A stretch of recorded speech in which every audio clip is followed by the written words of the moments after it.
is to support our international travelers. So I'm really happy to have on call with us today Jeff Diamond and Ariel Wiley, who have been working closely with us for many years now. So it's a nice relationship to have. And they're just Jeff's gonna provide you an overview about on-call services and the kind of support that they provide. And I will also talk a little bit just about my role, but once he's finished, because his information is probably more important than mine. So, Jeff, take it away. Right, thank you, everyone. So, like Marcia said, my name is Jeff Diamond, the account manager for the program with On Call International. And let's just dive right in. So, we've partnered with Drexel University. We provide students, faculty, and staff with immediate support when they're traveling abroad. So you don't have to enroll in the plan. It's a blanket policy. So as long as you're on an approved trip, you'll be covered for benefits and assistance while leaving the U.S. All right, so just a little bit about On Call International. We've been in business for over 20 years providing assistance. And our assistance team is really the front lines of it is our assistance coordinators. They're the ones who are going to answer the phone calls anytime you place that call to the dedicated line. And to support them, we have a team of transportation managers as well as nurses, medical team, and we have a transportation team should you need any kind of medical evacuation or transport. We also have a security team that will oversee any day-to-day activities and incidents worldwide. Anyone have any questions on our team before we continue? Excuse me, you didn't mention the adjuncts professors that travel globally, because we have a few. So if they're during the period that they're an adjunct, they would be considered under the Drexel policy. Okay, great, thank you. All right, so we do have a centralized assistance model. What that means is that anytime you call that dedicated line, you're talking to someone here in the United States. We're headquartered in Salem, New Hampshire, and we've just opened up a second office in Castleberry, Florida. So anytime you call that line, you're going to get someone here in the States, and we're going to work behind the scenes with facilities, our transportation teams, local affiliates, whatever that may be. But anytime you're talking to someone, again, that is here in the U.S. All right, so we firmly believe that a really holistic program combines both reactive and proactive services. So we'll talk a little bit about the reactive stuff first. So travel assistance is available worldwide. We have flight and hotel rebooking assistance, translator and interpreter services, legal consultation should you run into complications overseas, and we have some other small periphery benefits such as emergency travel funds assistance, embassy and consulate referrals, and lost and missing luggage. So if you lose your luggage at the airport, we'll help track it down for you so you can leave and be on with your day. Should you need security assistance, just call that dedicated line. We'll put you in touch right away with a global security specialist. They'll provide on-the-spot advice. So should you need any kind of evacuation or need to leave the area, we would provide that transportation service as well. And our global security specialist will oversee everything. So you should contact us anytime you need medical assistance. If you're not sure of what level of care you need, give us a call. We'll put you in touch with our 24/7 nurse helpline. And based on the descriptions of your symptoms, what you're experiencing, they'll tell you if you should get up and go right away to an emergency room, or if it can wait, and we'll set up an appointment for you. If you need help finding a hospital, doctor, any kind of referral, we can do that as well. So just give us a call. We'll tell you the closest hospital or facility that you can seek treatment at. We can even try to set up an appointment for you. If you need help with pharmacy or prescription assistance, we can find you the local equivalent of that as well, if what you currently take is not available in that country.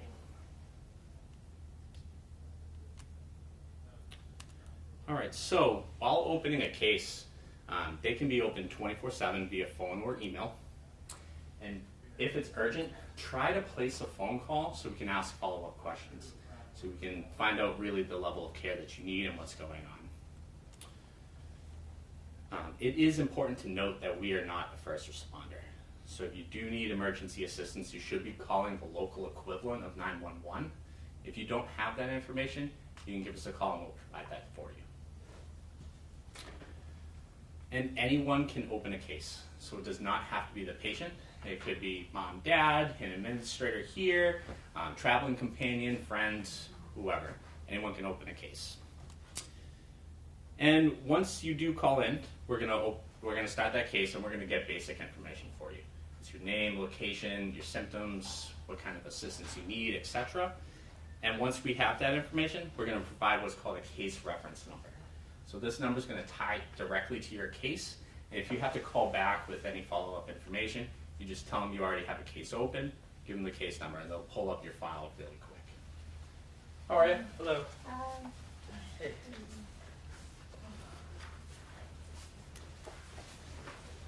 All right, so I do just want to talk briefly about consent and medical release, as it can be a little bit stressful for travelers during an emergent situation to have to sign paperwork, etc. We will ask on the initial call for verbal consent, and that's going to allow us to reach out to Marsha and the rest of the authorized operations contacts here at Drexel to confirm your eligibility, and we'll place payments accordingly with the facility. So if the participant is in a medical facility, we'll send it to them via a company we work with called DocuSign. If you've ever used it before, it's a very easy way to obtain a signature. As long as you have internet access, you can do it on your phone, your tablet, computer, whatever that may be. But if it is not available, if you don't have internet access, we'll send that to the facility that you're in, and they'll just print it out and walk it to your bedside or wherever you are, sign and fax it back to us. And if we can't get a medical release signed, whatever the current situation may be, we'll just request that later. And the medical release is what allows us to facilitate payments with that facility, and we'll get and receive information based on your case. All right, medical expenses. You should be prepared to self-pay and submit a claim. If that is not possible, we can facilitate payment of medical expenses once it's authorized through Drexel.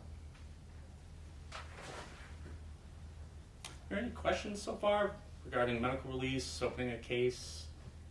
Has anyone had to open a case? If I could just add in about the coverage of medical care while you're abroad. If you are traveling on Drexel affiliated travel, it is considered typically, if you have some kind of a situation, that it may fall under workman's compensation for whatever medical care you might need, or it could be, that you need to do a health insurance claim.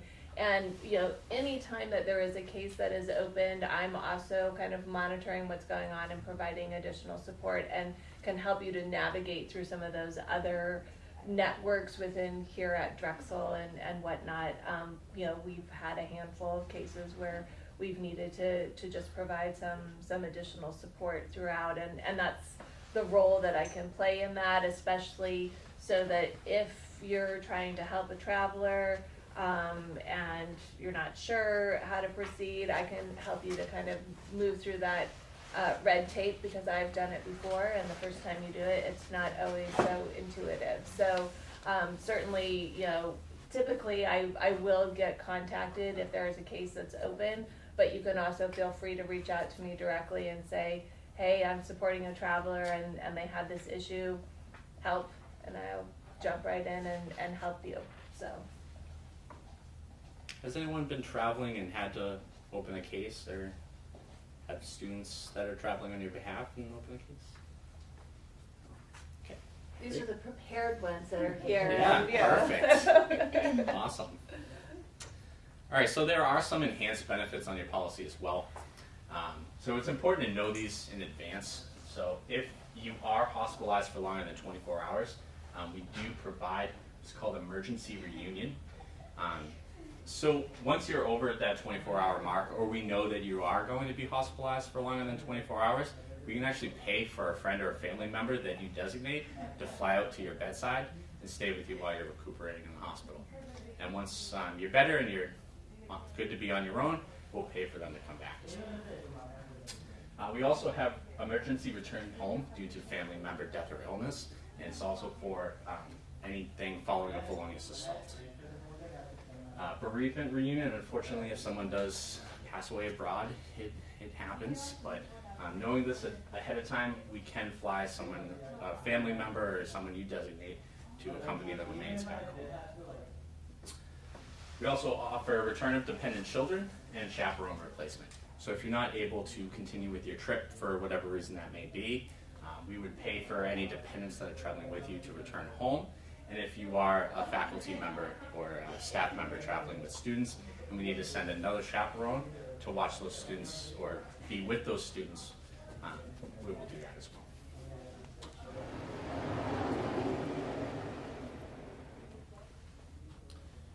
All right, so anytime a case is open, we're going to communicate that information with authorized operations contacts here at Drexel, Marcia being one of them. So for any emergent situation, we're going to place a phone call 24/7 to let them know what's going on.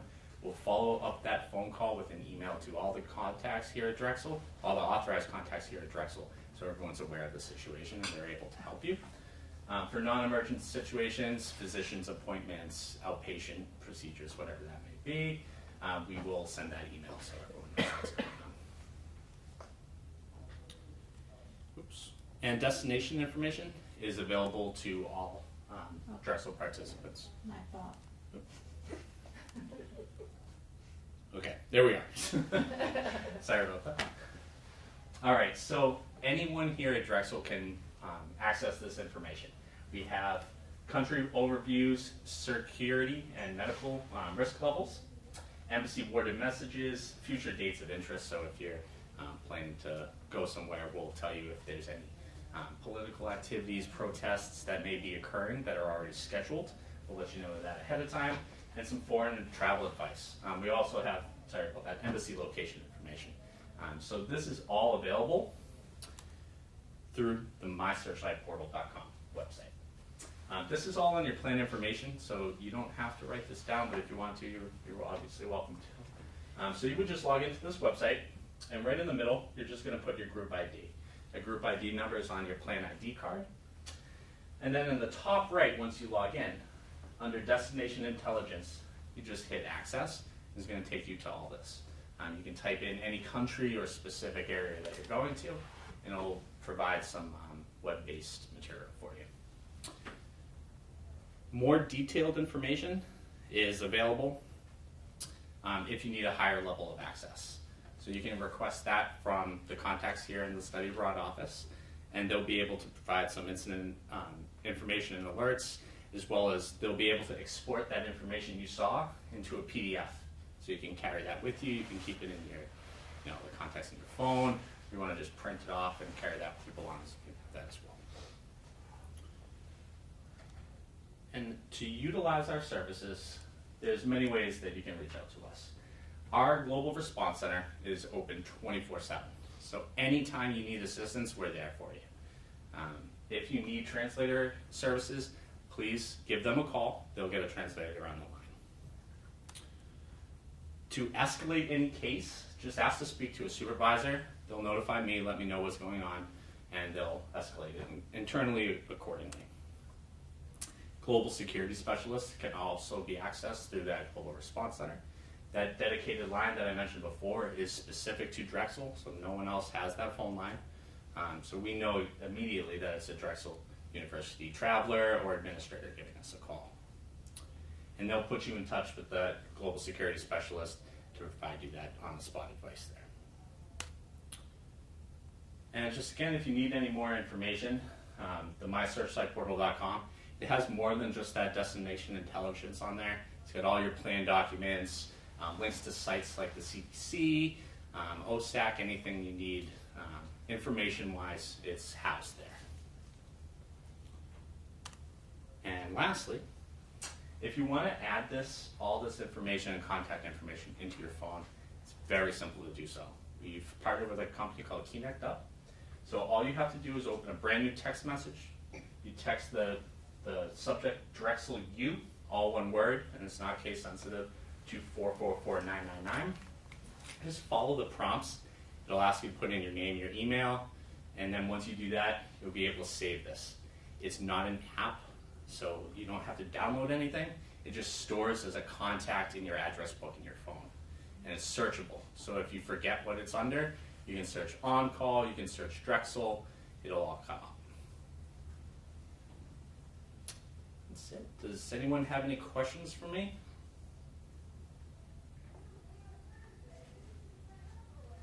Great. That was easy. Easy enough. So great. Thank you so much, Jeff. Thank you. And I'm going to provide a little bit more information. I will say, we do have our international emergency cards. These are the old school. When your phone is dead, it's good to have these. So please feel free to take some of these cards with you. And if you also want some information on how to download those cards, if you're here on behalf of a unit or whatever, please feel free to take multiple copies of those.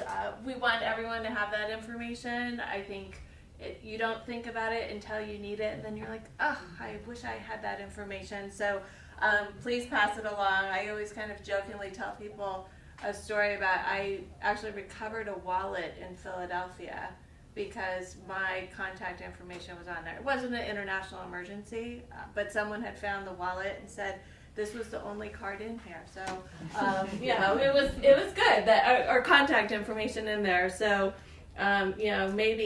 maybe that will come in handy as well. So let's see if I can get out of here and get into my slides. All right.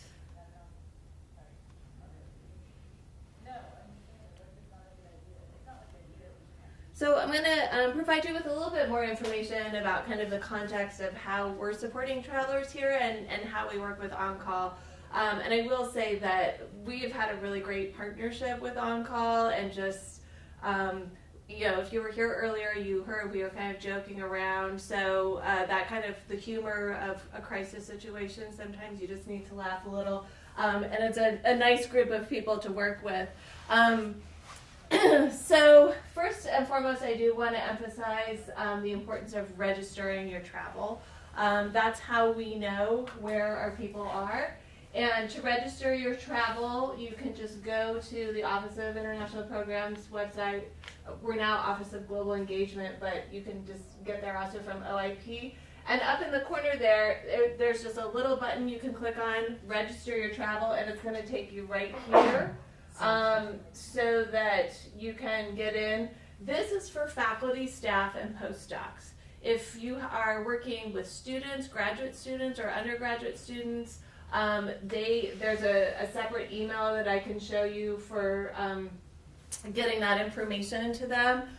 Typically with our undergraduate students, if they're going on an education abroad program or they're doing international experience, they're already known to us and in our systems. It's more with the graduate students that are going out doing research that they need that support.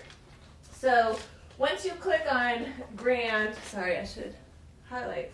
So this is GRAND, the Global Research and Academic Network database, and when you click on that, it's going to take you to here, and your login is right there. So the first time you go into GRAND, you have to create your own ID to go in there. And if you're going to be doing registration of travel on behalf of some people in your unit, which I know that's a lot to ask, but I would love it if you could do that for some of your very busy administrators who cannot take the time to do this. You have to create your own ID first, not your faculty, but your own ID in there.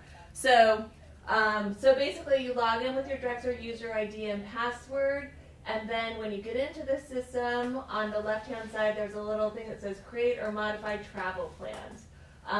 So one takeaway I would give you now, if you go back to your units and you want to be sure that people are ready to travel, ask everyone to create their profile if they don't already have one. And it's very simple. They just go in, put in a little bit of information about themselves. it does ask a lot of questions about where do you have international contacts and that kind of thing.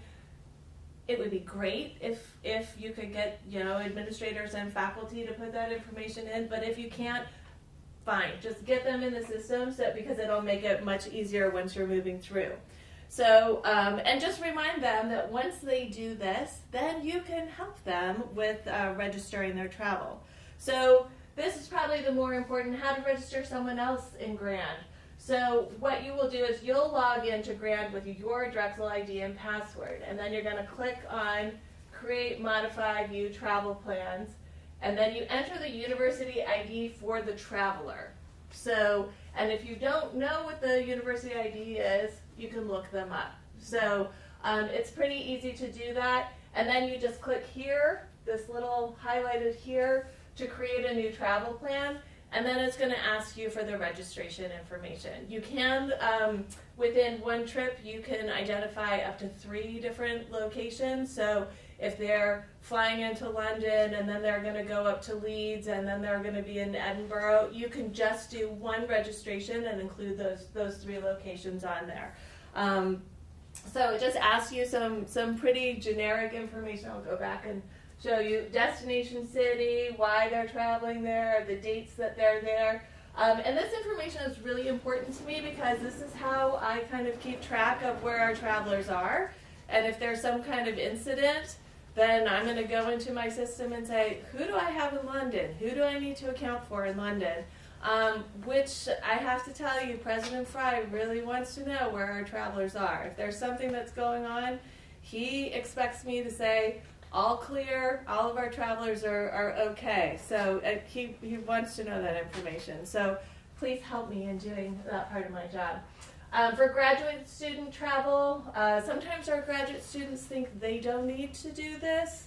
Please tell them that we still do care about them, even if they are graduate students, and we want to know where they are for anything that's related to their time here at Drexel. If they're going to a conference, if they're doing research, whatever kind of activity they may be doing that's related to Drexel. Cancun spring break, I don't care about. But these other things I do want to know. I mean, I do care, of course. But, our responsibilities are more when they're doing Drexel activities. And all they need to do is email their travel plans to International Trav Reg, INTLTRAVREG, at drexel.edu. I have a colleague in my office, Lota Biting, who follows up with all of those students to find out what their plans are and get them registered in the system. It's pretty straightforward. For postdocs are actually university employees, and therefore they would be treated exactly the same as a regular employee, and you could just put them in Grand. So Jeff didn't show you this cool interactive map, but this is part of what we have from On Call. It's called the Threat Risk Information System. I was very fortunate to get this summer. I asked begged the provost for a little additional money so I could have this. And this is what I look at every morning when I am having my coffee. I want to see what's been going on in the world. And, this map will show me all kinds of different things about where there have been alerts. This is actually from September. So we have a lot of hurricane activity that I can see going on here, etc. So it's a good way for me just to kind of get a sense of what I need to have my eye on. And, if we have travelers in that area, I'm going to kind of do a deeper dive in and see if they might be affected by that. So also this gives you some ideas. I get travel alerts. So for places that I know that we have travelers, I can set up the system so that I will get emails about anything that's going on there. So this is just from a couple days ago, and this is what my inbox looks like in the morning when I come to take a look at it. I have all of these fun Searchlight issues, and more often than not, we don't have travelers in that immediate area, but I like to know what's going around in the surrounding areas. But I can only set up these alerts if I know we have travelers there. So that's why I really need the help of getting all that information in. We also use government resources in our assessment. This is the Overseas Security Advisory Council, and they send out their doom and gloom news of the world every morning around 9:15. And so when I'm going through this, I'm also, it's a lot. It's a lot of information. There's unfortunately a lot of not such great things that are happening in the world, but I don't read every single thing on here. I wouldn't get to anything else in my day. So I'm going to skip through any place where I know I don't have a traveler. So if it's been registered and I know I have a traveler there, I'm going to take a look at it. But if I say, oh, DRC, I don't have anyone there, I don't need to worry about it, I'll just keep going down. So that, again, is just a reason why it's really helpful for me to know. Jeff mentioned before the on-call 24/7 emergency response line. Everyone should be aware of this number. I've been to the on-call response center. It's a pretty cool place. They've got a lot of people waiting to take your call. So it's good to be aware of this. We also have our Drexel International Emergency Line, which goes to this lovely phone here. So if you're not sure who to call, you can certainly call me, and then I can get you in the right direction. As Jeff mentioned, on-call is not a first responder. So if, they're not the police, they don't have, everyone on alert all around the world. So if you need someone to get services to someone quickly, we need to notify the local authorities, the local 911 number.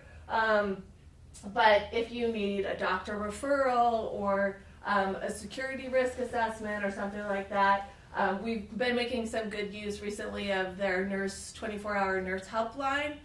We had a student that was quite sick in China, and when the faculty member called me, she said, I don't know, should I take her to the doctor or not? And I said, I don't know, I'm not a doctor, but we have this nurse helpline, and why don't you call? And they were able to kind of get them to the next step. So I will say with the emergency line, please use it. If I know that people are like, oh, I don't want to wake you up in the middle of the night. It's okay, wake me up in the middle of the night. I would much rather that we get you the support as fast as we can than for you to wait until what you think is a reasonable hour. The other thing, keep in mind, you don't always know where I am. I might be in the same time zone as you. So please just call that number. If it is not me that picks up on that line, there are a few other people at the university that have been trained to take those calls. Kelly McCardle in risk management, Donnie Ascarelli, also in the Office of Global Engagement, and John Doherty. They don't like being on call, but they know what to do, and we've even done like a tabletop exercise with them. We made up some fictitious calls so we could test them to be sure that they knew what to do, and they did. So, resources available for travelers. I'd really like to try to get as much information out to travelers as we can. So these are available on the Office of Global Engagement website. Obviously, we have on-call first. But then, I have an international travel checklist of just things that you should do before you go overseas. And I would say with all of these resources, yes, these are developed for our Drexel travelers, but you could also make use of these resources for your personal travel. So when you're doing personal travel, you don't have the on-call coverage, but we can give you a connection if you wanted to purchase that for personal travel. But all of these other resources, including the Spotlight, you can use that when you're going on your vacation in Spain or whatever, because informed travelers are the best travelers. So, we do provide some things in here like information security technology that we got from IT, how to keep your laptop safe, your phone safe while you're going abroad, export controls, some of those types of things, and then some government organizations, CDC, etc. You can get a lot of this information as well from the Spotlight. So, it's not Spotlight, it's Searchlight. We have another event called Spotlight. Searchlight through On-Call. So what else do I do besides monitor the world events and deal with crises? We do a whole bunch of different activities to try to prepare travelers. We do pre-departure orientations. I do those for a lot of student groups, but I also have started doing them for individual faculty members, particularly if they're going to a high-risk location. And I do kind of rely on you to know the people in your unit and say, you seem a little nervous. Maybe you should do a little meeting with Marcia and she can walk you through some steps. We have some people that are world travelers and so many stamps in their passport, they don't necessarily need that. But especially if you're supporting a traveler that's going to be overseas and you think, you could probably use a little more information, happy to work with them. We also have done a lot of tabletop exercises. That's one of the great things that we get to do when on-call comes is that we have them put people to task and give them a fictitious situation and let the unit kind of figure out, okay, how would we work with this? So if you think something like that might be helpful for your unit, we're happy to put something together as well. I do risk assessments for programs and individual trips. I am always calling the security people at on-call. I think they know me now as Marcia, not Marcia Hennish. They're like, hi Marcia. I'm like, okay, you know me, that's good. But they will do some great assessments for me on different locations. I have traveled a lot, but I certainly haven't been everywhere, and I don't know what the specifics are in any location at any one time, so rely on them to help with that, along with other resources. I will say that when we're looking at an assessment, we're not just calling on-call and saying, tell us what you know. We call on-call. We call OSAC, which is a division of the State Department. I talk with colleagues at other institutions. I say, hey, have you been there recently? What have you done? So we're trying to get information from a lot of different resources so that we can make a good informed decision. For our faculty and staff that are traveling with students, we have our Global Program Leader Series. We are offering a session tomorrow at noon. So if you have faculty or staff in your unit that are traveling with students, I strongly encourage you to send them to this session tomorrow. We call it the When Bad Things Happen session. So it's designed to put our leaders through some case studies and help them think through how they might deal with that. We also do student training based upon needs. We've been doing a lot of stuff with mental health recently, and educational outreach to units. I did do kind of a fall road show. I went out and met with a lot of the colleges, but if you think that that might be something that your particular unit would like to have, happy to come out and do it again. I also have a short version of it that's on the Office of Global Engagement website. It's about 10 minutes that you can send people to. So if you have any questions, concerns, you want risk assessment, whatever, please just feel free to reach out to me. My email, mwh23, and my phone number, 571-3762. I would ask if it's not an international emergency that you use my office line rather than my cell phone, because my heart always goes just a little faster. It shows up differently on my phone when I know it's an emergency call. And I was like, okay, I'm ready. So I often get butt dialed, which is kind of nice, because I'm like, yes, and they say, oh, sorry. But then at least I know they have my number, right? So, but if you have any questions or concerns, please feel free to reach out to me. Hopefully this kind of gives you a better sense of how we're supporting international travelers at the university, and we want to see you make use of these resources, especially a lot of the proactive resources that are available from on-call. I don't like to do evacuations, but if we need to do that, obviously we will. But I'm always really happy when I see that we've had call-ins, for pre-trip planning and the nurse helpline, all of those things, because we've already paid for that. So, we might as well make use of those things. So, does anybody have any questions, either for myself or for Jeff or Ariel? Mm-hmm.